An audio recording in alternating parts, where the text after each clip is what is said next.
What's up, y'all? What's up? What's good? Let's get these questions going, man. All right, Tanya here, second row on the left. Tanya Ganguly, New York Times. Jamal, when Lisa started asking you about your journey over the last couple of years over on the stage, the crowd went nuts and you started getting tears in your eyes. What were you thinking about in that moment? It was really hard to put into words. Still is. Yeah, I couldn't even hold it in. You know, I don't know. I couldn't really hold it in. It was just a surreal moment, and everything was hitting. You know what I'm saying? Like everything was hitting at once, from the journey to the celebration with the guys to enjoying the moment to looking back on the rehab, to looking back as myself as a kid, as the other viewer. You know what I'm saying? Looking from the crowd in or from the camera lens in, and now be able to look back at them. You know what I'm saying? So it was a lot. I couldn't hold it in. It was just something I've been working for my whole life. I think Mike said it, Porter. You know, this is everybody, every real hooper, you know, wants to be on this stage and playing the game and be in this moment. So to see it full circle, you know, going from my rehab, not being able to walk, go up the stairs, like not just for a month or two. You know what I'm saying? It was for a long time, and a lot of different things going through my head, a lot of tears, a lot of blood, sweat, and tears, and real ones. Like I said, just to see it full circle and have total belief in myself, have the team have total belief in me, people back home had total belief in me. That's all I could ever ask for, and just to see like this is amazing. Left side towards the back. Yeah, Matt Brooks, Nuggets.com. Jamal, you kind of talked throughout the run about, playing in your driveway, counting down, winning the championship. What does it feel actually doing it? Did you think about that at all, or just really just compare the situations? No, I really didn't. I really didn't try to think about it. I just wanted to stay focused. I think that's why I missed so many shots early. It was just so much adrenaline. Like, you want to end it on your home court with all the fans there, your family there. You want to end it on the home court so bad. I just felt my shot like I was overshooting so much that it was short. And every shot was short. That just, forget whatever. That's just a me problem. But like I said, that adrenaline kicks in and you want to do something so bad. That's why I was able to go to halftime and just calm down and reset myself and do whatever the team needs me to get the win. What was the question? Okay, all right, next question. Brandon on the right side, standing up.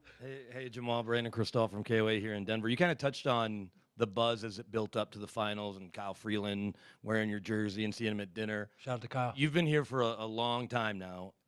What does it mean to bring home the first championship for this franchise and these fans? Oh, man, you could hear it in the crowd.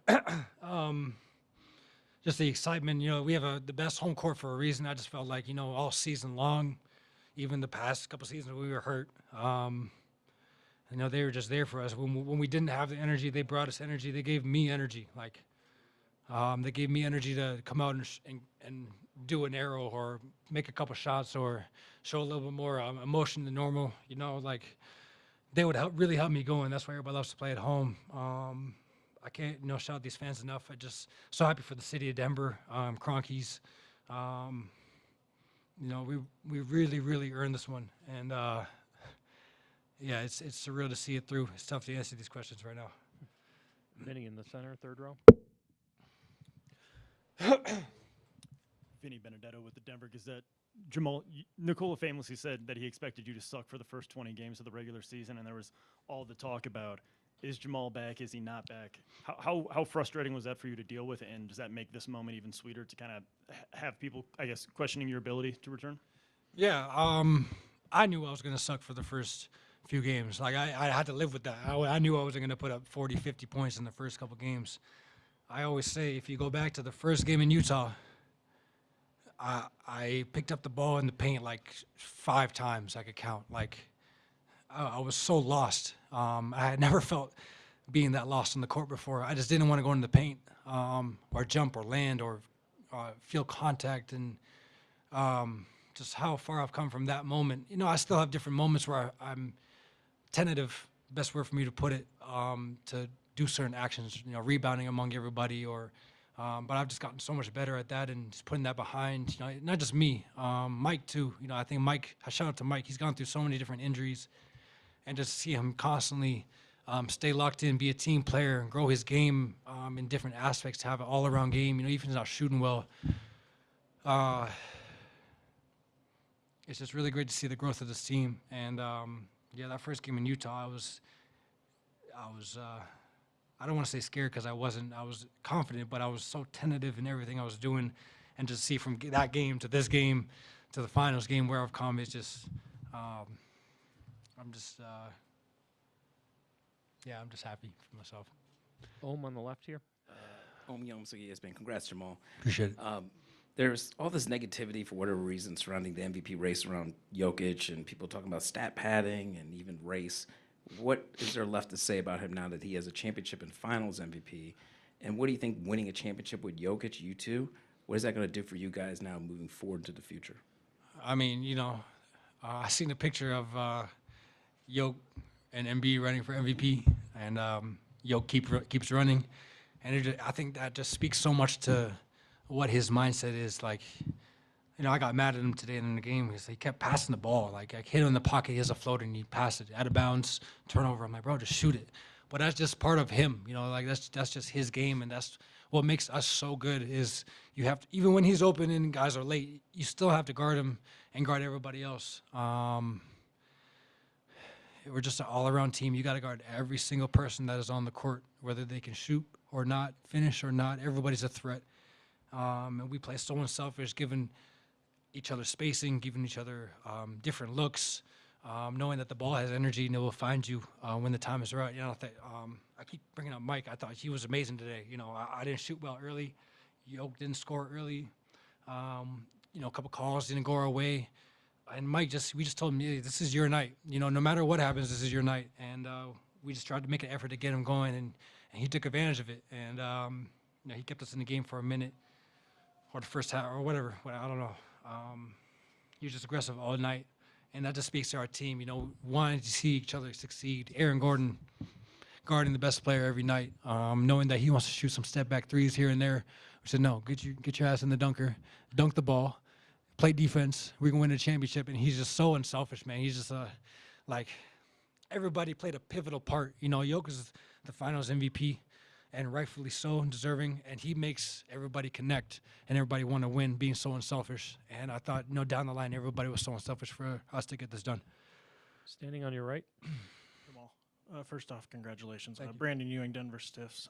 Ever since you stepped foot in Denver, Michael Malone's been your head coach, and you two embraced on the court at the end of the game. Just talk about how special that moment was for you, for both you, and you guys have obviously been through so much, just how special it is to go through this journey with him. Yeah, I think for the biggest thing for us, you know, I came off the bench backing up Gary. I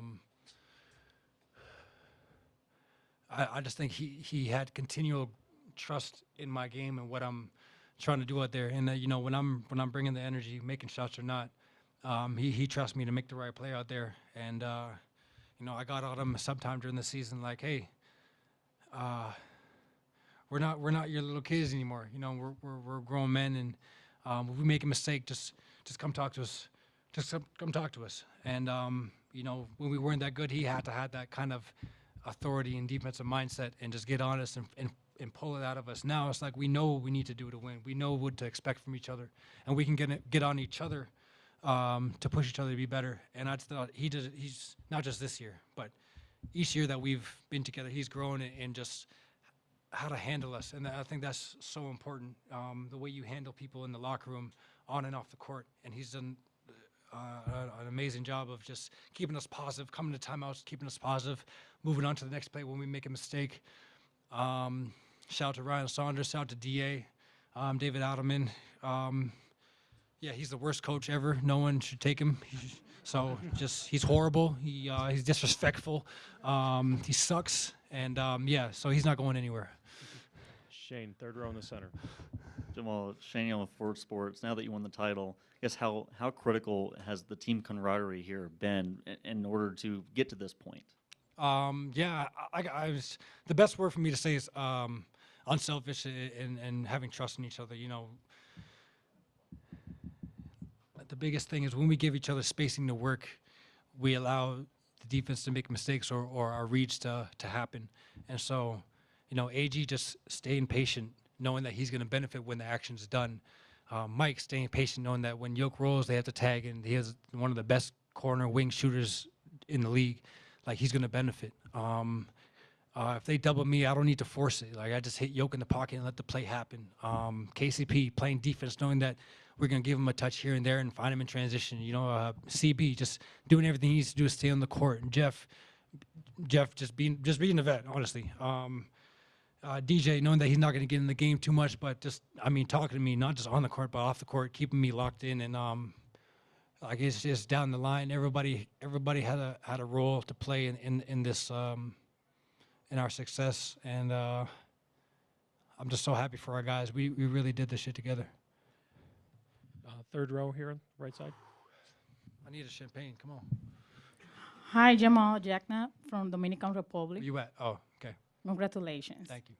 1 year ago, your rehab process was a journey. Now you get the championship. A lot of people is out there thinking and give it up. What do you have to say? You know, I have to say that I had my doubts as well, and that's just natural. Somebody asked me about butterflies. Like, that's what makes you alive. You know, that's what makes you care. When you doubt yourself, that's what makes you try to find a way to turn it around. In whatever sport and whatever injury and whatever career that you're in, when you go through adversity, you know, it's how you envision and visualize yourself at the end of it. Zach Levine was a big help in just we talked throughout the rehab, and we were still rehabbing at the time. So just I'm asking, are you still doing this? Are you still doing this? What should I feel? What do I expect? Gallo, Oladipo, Clay, like all those guys have shown that you can do it, and I just wanted to be another guy to be an inspiration for those little kids that have, even at those young ages, have gone through some adversity. Know that when you put your mind to it, that will take care of itself. It's just the mindset that you have to have, and I've been such a big mindset guy growing up. It's just crazy to see it through, you know, off ACL. You know, this is fresh. You know, this is a year out of playing, not having a year or a summer to really work on my game. You know, I think there's more to come for me, and I just know that if I can do this fresh off of ACL, still having sore days and everything like that, you know, we can do this again. Thank you, and congratulations, Jamal. Appreciate it.